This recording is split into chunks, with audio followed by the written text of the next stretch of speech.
What's up, everybody? My name is Tom Biernacki, and I'm going to show you two things today. I'm going to show you how to get rid of your back of the heel right here and bottom of the heel pain after running.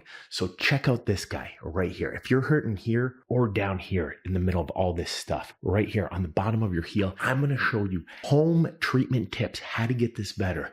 So don't put on 50 pounds, stop in a run, get out there and start enjoying the summer. There's two causes of heel pain in running, and they're both very common. There's a couple little causes, but it's almost never them. It's almost always your Achilles tendon. So you can see this thick tendon that comes up to your gastrocnemius muscle through the back of your heel. It anchors into the back of your heel bone. And at the bottom, you have your plantar fascia that inserts into your heel and flares up into your toes. So most people, if it's at the bottom, plantar fasciitis, and back here. Sometimes this hurts more in the morning after running. Sometimes it hurts more at night. But the way to think about it is, if you ever played sports, you feel good while the adrenaline's high, but then once you take your shoes off and sit on the couch, that's when it starts throbbing. There's nothing wrong with the couch. It's the damage you did while you're running. So I'm going to start you with home remedies, home tips to start getting this better. So they say you're not supposed to freeze cans of water, but I just got it really cold. So if you have a frozen water bottle, grab it just like this. So when your heel's very sore, so down here, a great trick is for 15-20 minutes, I'm watching some TV, some great shows on right now. I'm just rolling it back and forth. Oh, that's really nice through the arch. Can work pretty good along the heel. You can do it across the Achilles tendon too, right there. Just rolling it back and forth. You're getting the best of both worlds. Achilles tendon massage right there, if it's your Achilles tendon, or your foot right there.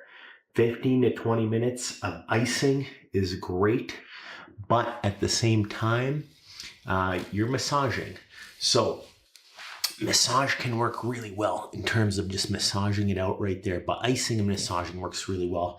And the back of the Achilles tendon, if this is where it's bothering you, you could do the exact same thing. So here's another one, favorite of mine, a massage roller stick. These work great. So if it's the bottom of your foot, just massaging it back and forth works great.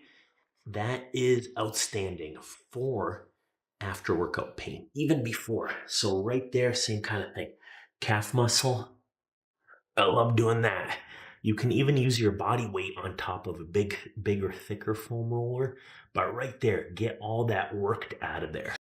Another one, calf stretching. So getting down here, getting your calf stretched right there at the same time. So you're looking right through there. As I pull up right here, you want to grab by your big toe so your foot's not buckling out to the side. You want to stretch it right here. Great stretch through the foot and the ankle. Another great one is push-up position, just like this.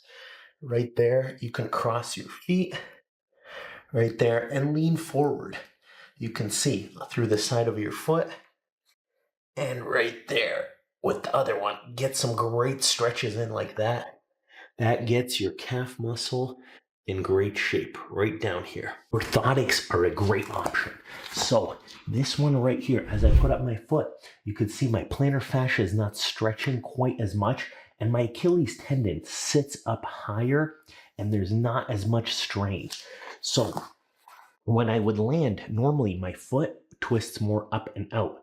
The insert prevents it from twisting up and out. So you can see as I land right here, less up and out motion. So that's the idea of the orthotic. So these can really help a lot. So think about it. You get about 100 units of pain throughout the week. You don't want to use them all while walking around at the house. So let me show you this. It's just like putting on this insert inside your slipper. So we kind of showed this part right here. It's not dipping down in there. And my slippers are doing the same thing at home. So I'm feeling even fresher before I get to my run. And finally, here is the number one thing. You want a great shoe right here. So here's what you want in a shoe. You want a heel that doesn't collapse. So see, as I'm squeezing this guy right here, it's not really squeezing. It's not buckling down. When I bend it in the middle, Only at the big toe it bends, nothing in the middle. Check your shoe right now. Grab that thing. Some shoes you can basically tie in a knot. It's just flimsy, flexible material. Would you run a marathon in a shoe that's basically a slipper? You would not. That's what's destroying most people's heels. This is the number one cause is poor shoes. My clinic is filled with people with heel pain. Simply switching the shoe and getting an orthotic right here. You don't need anything expensive. These are like 20, 30 bucks, if that. Get a pair of these, put it in here, and you're going to be in amazing shape. So it doesn't have to be an expensive shoe. Just a stiff heel in the bottom, doesn't bend in the middle, and in the big toe. You want just the bend there, no bend here, none here, and that's it. And you want room to fit an orthotic. That's all you need for your shoe. This works all the time. And lastly, nobody likes to hear this one, but if you weigh 350 pounds, you're going to run better as a 300 pounder. If you weigh 250 pounds, you're going to run better as a 200 pounder. So think about it. Nobody likes hearing it, but I'm telling you right now, 1 pound of weight is 3 pounds less on your foot while running. Take a look at here. There is a lot of stuff going on here. So you have your pinky toe. So see this nerve right here? That's called your sural nerve right here. This muscle right here, your abductor digiti minimi. So see that coming in? It goes from the heel up to the fifth toe. Up here, you have your flexor tendons. You have your extensor tendons right up here. You have your peroneal tendons. These are a big one right here. So your peroneus brevis inserts into the root of your fifth metatarsal styloid process, and your peroneus longus goes to the big toe. Up here, you have your superficial peroneal nerve. All these things can get injured. So this is stuff you have to look out for. One of the options to take care of this pain is start icing. So the rest, ice, compression, and elevation techniques. So if your foot's hurting, don't keep punishing it. 20 minutes on, 20 minutes off. This can really make a big difference for your foot. Your initial pain will start to go away. Compression. These are compression socks, an ace bandage, something to keep the swelling down.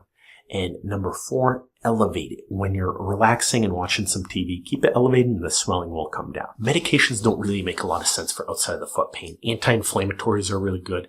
Maybe like a Motrin or an ibuprofen. Taking about 400 milligrams every 4 to 6 hours can be good initially, but I'm not a big fan of medications. This is something to numb the pain a little bit rather than stop the pain.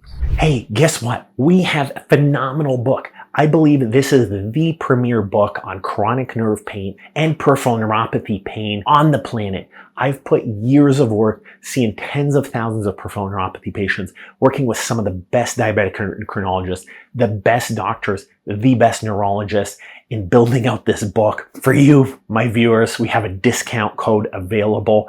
Get on our mailing list and get that book down here.